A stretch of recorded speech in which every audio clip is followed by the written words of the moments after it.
Imaginons que vous êtes un voyageur médiéval partant pour un long périple. Où allez-vous loger? Comment allez-vous vous y rendre? Et surtout, qu'allez-vous manger? Les drive-in médiévaux n'existent pas, donc je vous conseille d'apporter quelque chose. Quelque chose comme cette recette du XIVe siècle pour un bonbon au pignon de pin et au gingembre appelé pain ragoût.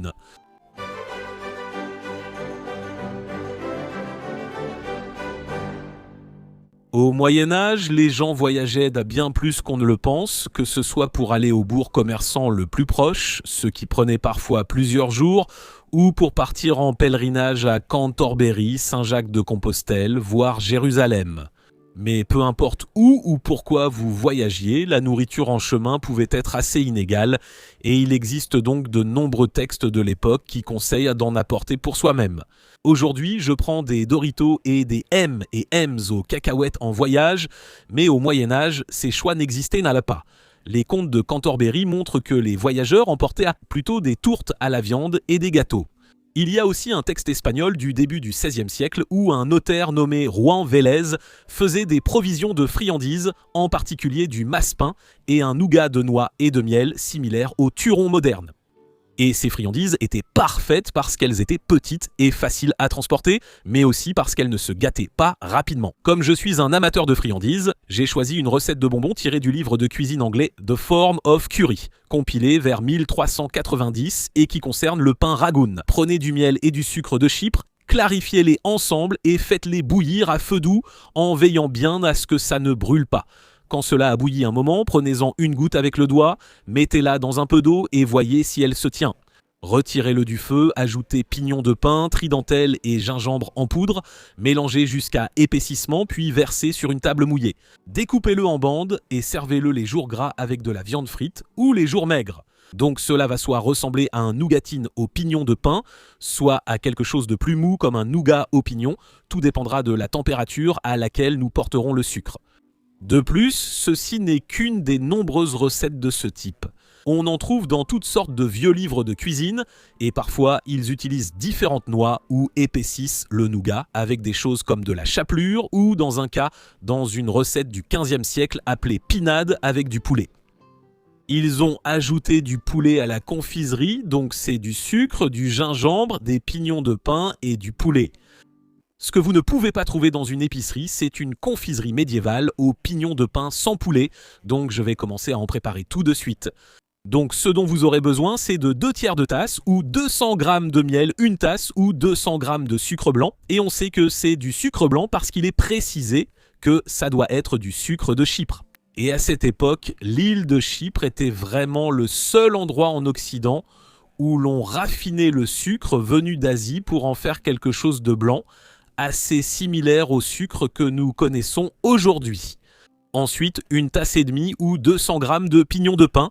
De plus, lorsque la recette mentionne les pignons de pin, elle le fait en association avec le mot fridandela, qui vient de l'idée de la troisième part ou du tiers de portion.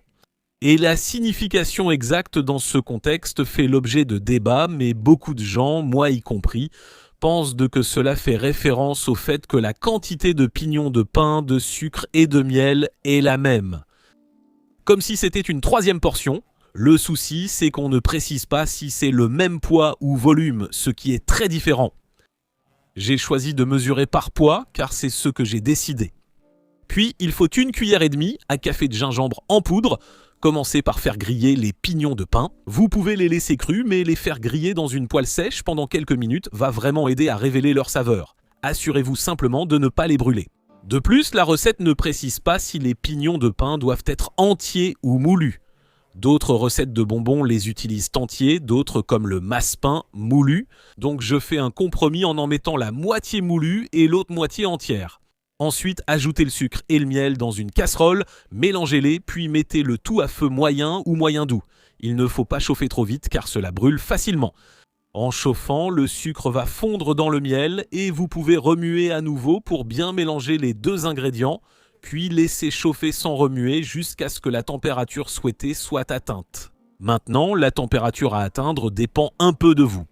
La recette dit que ce que vous recherchez, c'est une certaine texture, une façon dont le sucre va réagir en disant de prendre une goutte avec le doigt, de la mettre dans un peu d'eau et de voir si elle se tient, Ne faites pas cela. Ne mettez pas votre doigt dans du sucre fondu, vous allez vous brûler. C'est complètement fou.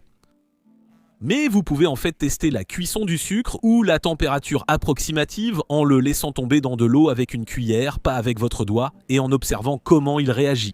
Le truc, c'est que ça dit juste jusqu'à ce que ça tienne ensemble. Mais ce que ça veut dire exactement n'est pas clair. J'ai l'impression que ça pourrait aller du stade de la boule dure jusqu'au stade du grand cassé, ce qui représente environ 60 degrés Fahrenheit de différence. Personnellement, j'ai choisi un compromis et je me suis arrêté au stade du petit cassé, c'est-à-dire quand la température atteint entre 270 et 290 degrés Fahrenheit, soit 132 à 143 degrés Celsius. Cela donnera une texture agréable, ferme, mais encore légèrement moelleuse au bonbon. Mais vous pouvez aussi faire un bonbon plus dur et cassant en montant jusqu'au stade du grand cassé, c'est-à-dire entre 300 et 310 degrés Fahrenheit, soit environ 150 degrés Celsius. Peu importe l'option choisie, dès que le mélange atteint la bonne température, retirez-le du feu, ajoutez les noix moulues en remuant, puis incorporez le gingembre en mélangeant bien. Et enfin, vous pouvez ajouter les noix entières. Ensuite, versez le tout sur une feuille de papier sulfurisé ou de papier aluminium et cela devrait s'étaler tout seul. Comme on va les couper en bandes, il faut guider le mélange pour obtenir une forme carrée ou rectangulaire. On peut aussi utiliser un moule pour des lignes droites. Je fais de mon mieux, mais ça s'est étalé comme ça voulait. Tant mieux pour lui. Ensuite, laissez-le refroidir quelques minutes seulement avant de le couper en bandes.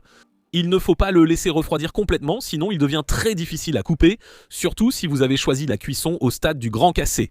Donc, il faut juste trouver le bon moment et le couper quand c'est possible.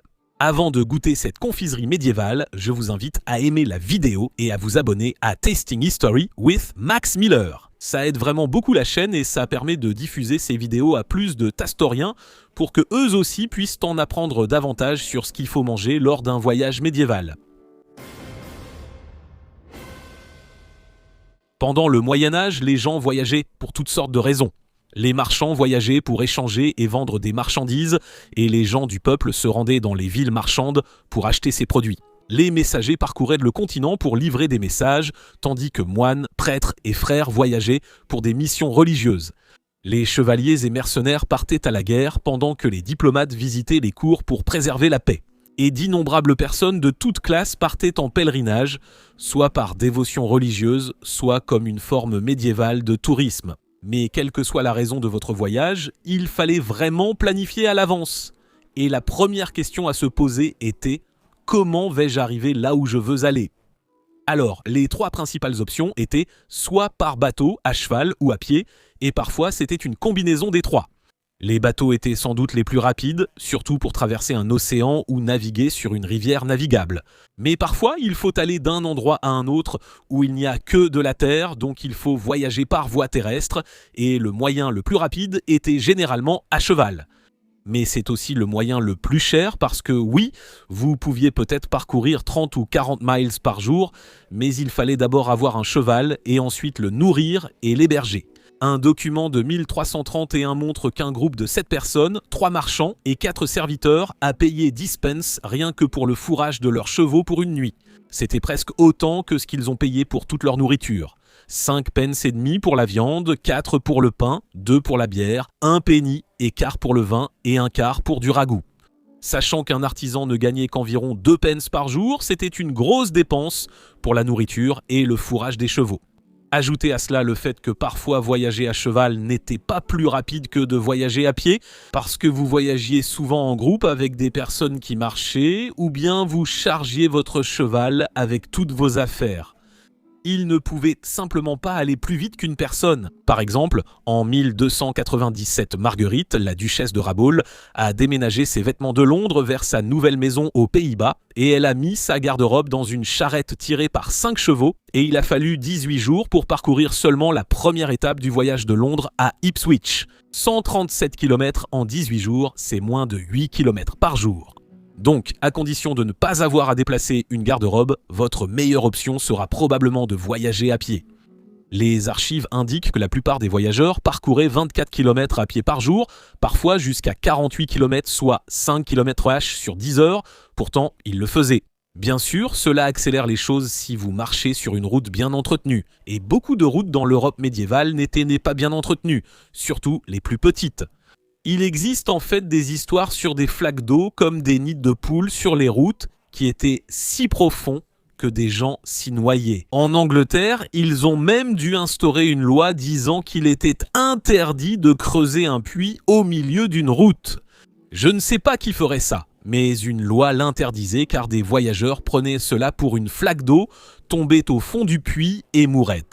Mais il y avait aussi certaines routes très bien entretenues. Il s'agissait généralement des routes qui entraient et sortaient à des villes et des grandes cités, surtout celles qui les reliaient, ou bien certaines des anciennes routes romaines étaient encore entretenues. Comme en Angleterre, il s'agissait de routes comme Icknield Way, Fossway et Watling Street. C'était les routes romaines qui reliaient encore des endroits où les gens voulaient réellement aller. Mais ce que vous vouliez vraiment emprunter, c'était les routes du roi, celles que le roi utilisait pour parcourir le pays. Donc il devait pouvoir aller vite et il devait pouvoir voyager en toute sécurité. En 1285, le roi Édouard Ier a décrété qu'il est ordonné que les routes menant d'une ville marchande à une autre soient élargies afin qu'il n'y ait ni fossé, ni taillis, ni buissons où un homme pourrait se cacher pour faire du mal dans un rayon de 60 mètres d'un côté et 60 mètres de l'autre côté. Il fallait déblayer une largeur plus grande qu'un terrain de football de chaque côté de la route, sauf pour les grands chênes qui pouvaient rester. Il fallait tout dégager pour que les voleurs et autres malfaiteurs ne puissent pas se cacher et surgir pour te voler toutes tes affaires. Et donc, ce qui allait être plus sûr, c'était de voyager en groupe et de ne pas dormir au bord de la route. Les gens ne campaient pas souvent le long des routes. Ils allaient loger chez des amis ou dans la grange d'un fermier hospitalier ou plus confortablement dans une auberge ou un monastère. En ce qui concerne les auberges, elles allaient de très bon marché et plutôt sales à vraiment chères et très très agréables. Elles étaient en gros comme les hôtels que nous avons aujourd'hui et elles servaient souvent à manger. Donc vous aviez une chambre ou au moins un coin où vous pouviez dormir et puis un repas chaud. Parfois un repas froid, mais parfois un repas chaud, que ce soit une tourte à la viande, des rissoles frites ou un bol de ragoût perpétuel. C'était le ragoût qui mijotait en permanence et quand il commençait à manquer, on ajoutait simplement d'autres ingrédients et il pouvait durer des siècles. Certaines auberges servaient aussi de bons repas. Dans les années 1330, le marchand John de Villers a voyagé en Angleterre et mentionné plusieurs repas, dont un à Leicester avec pain, bière et harengue. Et puis, il a eu un souper particulièrement raffiné à Nottingham, où on lui a servi des anguilles et de la plie, accompagnés d'ail et d'oignons, ainsi que des fruits frais. Aussi, lorsqu'il était à Nottingham, il en a profité pour se procurer certains ingrédients qu'il ne pouvait apparemment pas trouver dans sa ville natale. Donc, il a dépensé 18 pence pour acheter des amandes, du sucre, du gingembre et du riz. 3 de ces ingrédients suffisent Boccarat pour préparer ce plat aujourd'hui. On utilise des pignons au lieu des amandes, c'est similaire. Bien sûr, il voyageait en Angleterre, son pays natal, donc il connaissait la cuisine et savait que cela ne dérangerait pas son estomac. Il arrivait que des gens voyagent à l'étranger, il devait donc être conscient des changements d'alimentation et de leurs effets. Même aujourd'hui, en voyageant à l'étranger, il arrive que la nourriture ne vous convienne pas. Et donc, tout comme aujourd'hui, il existait en fait des guides de voyage qui étaient écrits pour expliquer aux gens comment s'assurer de rester en bonne santé lorsqu'ils voyageaient à l'étranger. Certains guides disaient simplement « apportez votre nourriture et buvez beaucoup d'aquavita, l'eau de vie », c'est-à-dire de l'alcool de grains distillé, mais ce n'est pas pratique. Premièrement, apportez toute votre nourriture. Deuxièmement, l'aquavité était rare au Moyen-Âge, contrairement à aujourd'hui, on ne pouvait pas juste acheter de la vodka. Le Codex Calixtinus, texte du XIIe siècle destiné aux pèlerins de Saint-Jacques de Compostelle, l'un des sites de pèlerinage les plus populaires d'Europe, était plus pratique. L'auteur trace votre parcours à travers la majeure partie de la France puis de l'Espagne et il indique tous les ruisseaux et rivières que vous allez rencontrer en précisant si vous pouvez y boire ou non. Pour de nombreuses auberges et tavernes sur la route, il dit « Celle-ci sert de bon plat, celle-là je n'y ferai pas confiance, je n'y mangerai pas ». C'était en fait le guide Michelin du XIIe siècle, sauf que l'écriture est bien plus intéressante que tout ce qu'une compagnie de pneus pourrait inventer. En Espagne et en Galice, ne mangez pas le poisson appelé barbus, ni aucune anguille ou tanche, car sans aucun doute vous mourrez immédiatement ou tomberez très malade. Si quelqu'un en mange sans tomber malade, c'est qu'il est plus sain que la plupart ou qu'il vit ici depuis plus longtemps. Tous les poissons, bœufs et porcs d'Espagne et de Galice rendent malades les étrangers. En Gascogne, en revanche, il dit que la nourriture est merveilleuse. Même s'il n'est pas fan des gens qui y vivent, la Gascogne, avec son pain blanc, est le meilleur vin, le plus rouge. Et les gens, bavards, insupportables et obsédés par le sexe, ils sont trop nourris, mal habillés et ivrognes.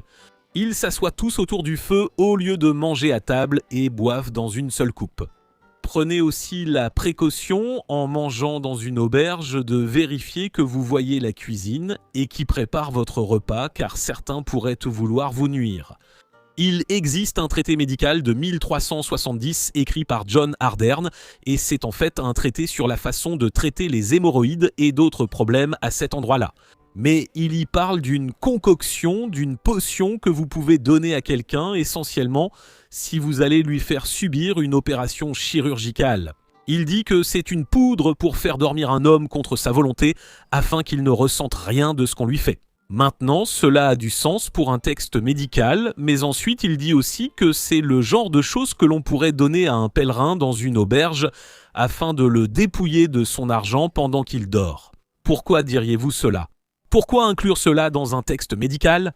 Vous venez en fait de donner une recette médiévale de drogue du violeur. Pourquoi feriez-vous cela ?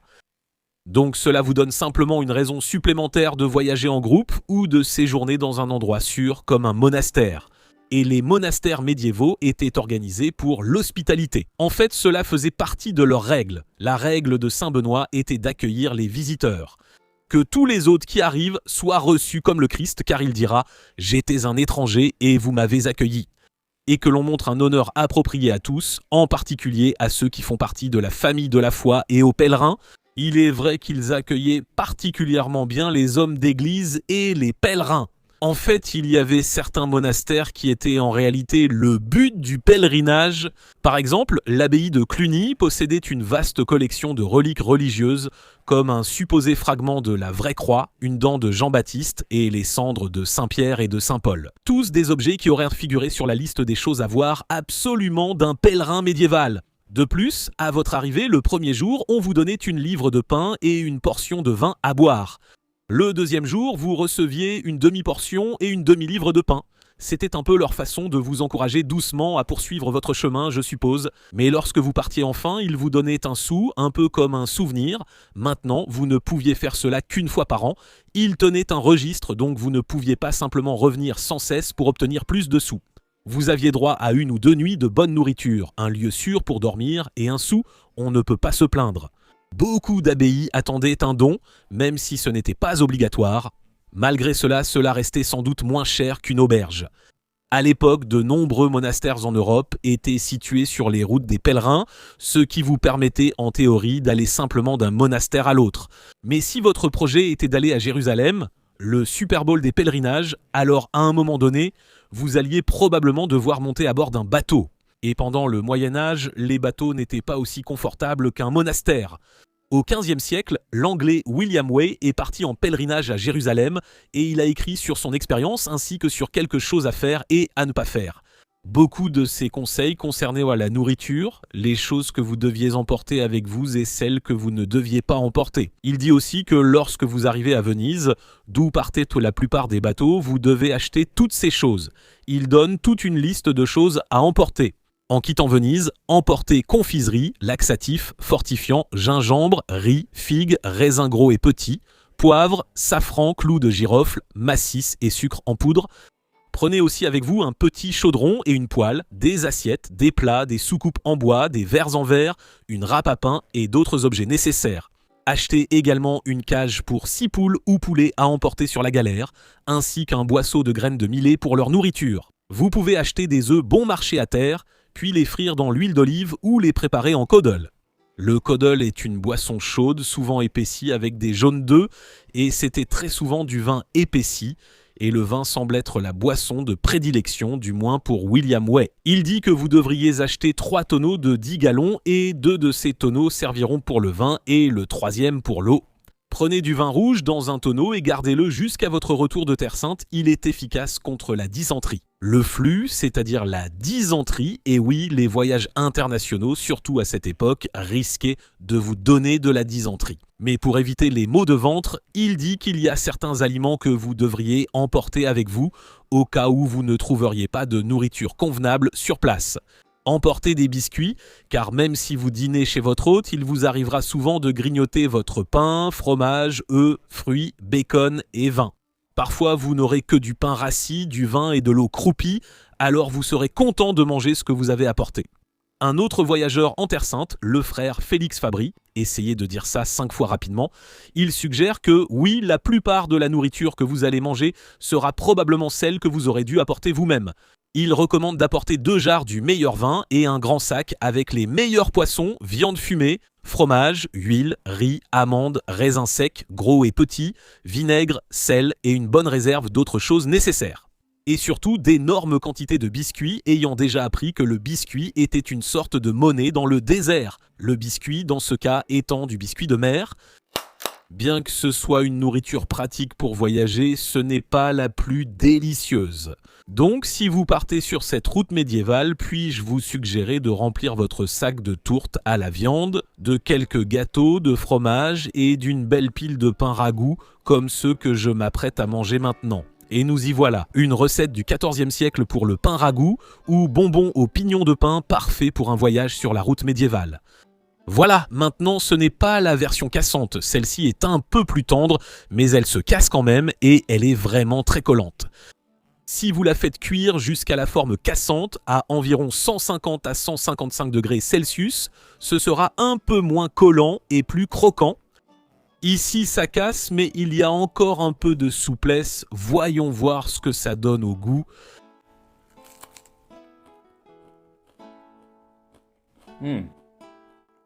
Vraiment, vraiment bon, mais c'est vraiment, vraiment très moelleux. Je vais en avoir pour un moment.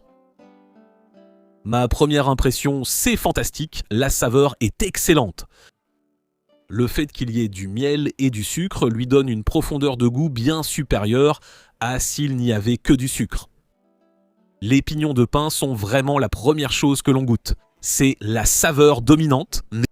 Et on ne sent le gingembre qu'à la toute fin. Quand on termine le bonbon, le gingembre arrive et ce n'est pas très fort. Ce n'est pas comme un bonbon au gingembre ou quelque chose comme ça. C'est vraiment, vraiment agréable. La texture est à la fois croquante et moelleuse, ce qui est intéressant. Et ça se coince dans les dents. Si tu faisais une version plus cassante, il se coincerait moins dans les dents, serait plus croquant et moins moelleux. C'est donc à toi de choisir celui que tu préfères. Mais c'est vraiment, vraiment bon. Je pense quand même qu'il faut emballer chaque morceau individuellement parce qu'ils sont tellement collants qu'ils vont se coller les uns aux autres. Donc tu sais, emballe chaque morceau dans un petit bout de papier ou quelque chose comme ça. Mais oui, ils sont faciles à faire. Ils sont vraiment, vraiment bons. Tu pourrais aussi ajouter différentes épices. Certaines des autres recettes que j'ai vues contiennent de la cannelle, du galanga ou des graines de paradis. Donc tu peux un peu t'amuser et ajouter toutes les épices que tu veux. Tu peux remplacer les pignons de pain par des amandes, des noisettes ou ce que tu veux. Oui, elles sont fantastiques. Je m'imagine très bien sur la route avec juste envie de grignoter quelque chose. Et oui, je pourrais en faire. C'est vraiment le genre de choses que je ferais simplement parce qu'elles sont tellement bonnes. Préparez des bonbons médiévaux, prenez la route pour un road trip médiéval et retrouvez-moi prochainement dans Tasting History avec Max Miller.